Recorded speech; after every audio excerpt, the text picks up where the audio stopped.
Okay, I want to show you what sometimes people, if they haven't done math for a little while, they'll get confused because they remember canceling things that don't cancel, like I showed you on the last example on the previous video.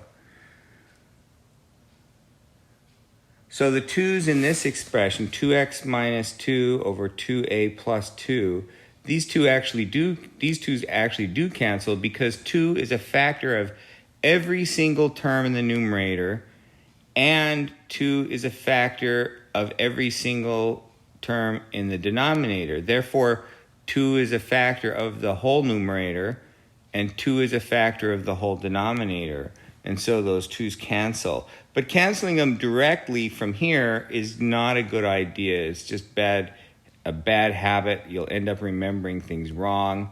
But this is the way a lot of people do this. And then some people will stick zeros in where those 2's were, or just pretend they went away. They didn't. You're actually dividing by 2. You're dividing the numerator by 2 and dividing the denominator by 2. So what you get is x minus 1 over a plus 1, not x over a. You have to remember when you're canceling by subtracting, in which case you get a 0, or you're canceling by dividing, in which case you get 1.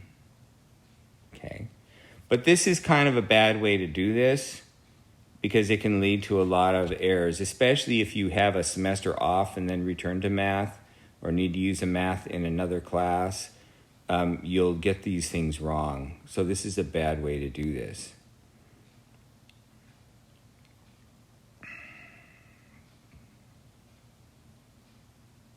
So I mentioned this. The stuff I'm writing out here I mentioned before. You don't get zeros there, you get 1's there. That's all it's saying. The only time things cancel, giving a 0, is when you're subtracting 2 terms, not dividing factors. Okay? A minus A is 0. That's the only thing that cancels and gives a 0, is when you take a number minus itself. So this is how you really do this. You have 2x minus 2 over 2a plus 2. You write that as 2 times the quantity x minus 1 over 2 times the quantity a plus 1. This is called factoring the numerator and factoring the denominator. Factoring is a verb. It means you're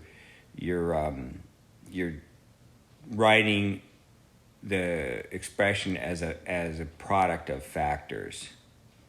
So 2 times the quantity x minus 1 over 2 times the quantity a plus 1, right?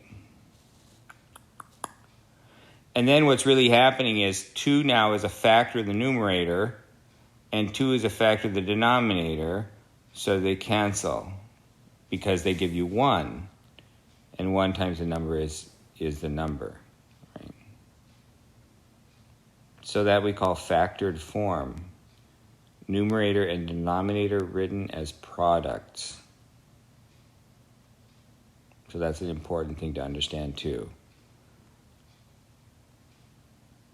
So this is factored form, and that's the rule we're using, is that the A's cancel. That's right? Boom, boom. Common factor in the numerator and denominator, the common factor of the numerator and of the denominator, the 2 factors cancel. And so you get this. Now usually with something like this, 2 terms in the numerator, 2 terms in the denominator, right? This horizontal bar is kind of grouping the x minus 1 together and the a plus 1 together. So since you're no longer multiplying this a plus 1 times anything, and same thing with the x minus 1, you no longer need these parentheses. So usually we would drop them here. It's not wrong if you leave them on there, but usually they're dropped. So you need to understand that this means the same thing, okay? That's important. That means the exact same thing. Okay. Parentheses are not needed. I just wrote out what I just said so that when you look at your PDF file, you'll have it written there. Because all of these lectures are also posted on PDFs. Sometimes you might want to look at the video, and sometimes, especially after you've looked at the video for the first time, it might, if you're just looking for a single thing, it might be quicker to look at the PDF. So I post both of them online for all of these.